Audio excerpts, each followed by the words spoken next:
Hello from snowy Colorado. I'm Peter Zion, and we're going to talk today about what's going on in another snowy location, Ukraine.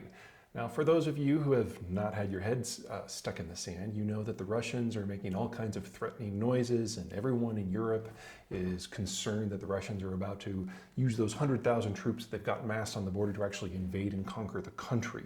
The United States and the Brits have been leading a coalition of countries trying to dissuade the Russians from doing this, shipping weapons into the Ukrainian theater, and putting together a prepared package of financial sanctions that would prevent the Russians from participating in modern society. All in all, if it happens, it would be the strictest sort of sanctions that we've seen against any real country and really in modern history. And the Russians are not taking it lying down. They're saying if this does come to pass, that they will cut off all energy exports to Europe.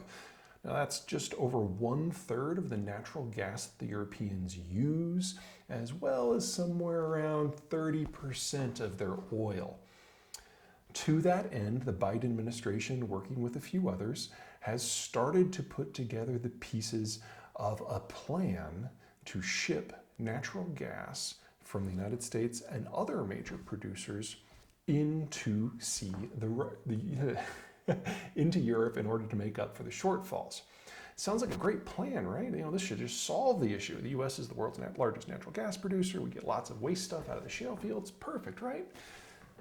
Well, not really. Natural gas is a gas. It's difficult to store, so it's not like we've got a big pile of the stuff laying around somewhere. In addition, demand for natural gas tends to be relatively inelastic. So if you have like a 2% shortage, the prices can go up by like 50%. And that's certainly the case in Europe, where most of the natural gas is not used for chemical purposes, but to burn for electricity. And if you run out of electricity in the winter, well, that's a problem. So what's going on here? What's really going on?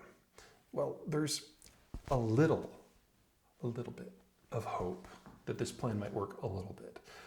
Most natural gas is shipped via pipe. It's produced, it's put in the pipe, it's sent to the end consumer, end of the story. But when you ship it across oceans, you usually don't use pipes, you usually freeze it down into a liquid and put it on a special liquefied natural gas carrier vessel, which then sends it to the wider world. Because of that, oftentimes there are tanks of LNG either at the point where it's sent or the point where it is received. And that buffer can be played with a little bit.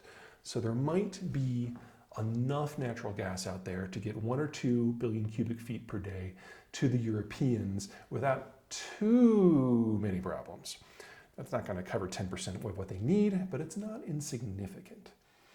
Second, we are in an era of rapid deglobalization. And we're nearing the point where weaker economic systems are going to have to try to attach themselves to stronger ones to survive once globalization breaks down completely. Now, the Europeans have never thought of themselves as one of those weaker systems, but when it comes to energy, they most certainly are. Roughly 90% of the energy needs of the European Union are imported. That percentage has gone up with Brexit. Well, the United States is the world's largest energy producer, and it makes sense that at some point, some parts of Europe are going to try to move in with the United States, so to speak. This could be the first piece of that. But the United States certainly does not have enough to supply everyone. So for this to work, Europe, as we understand it, has to stop functioning.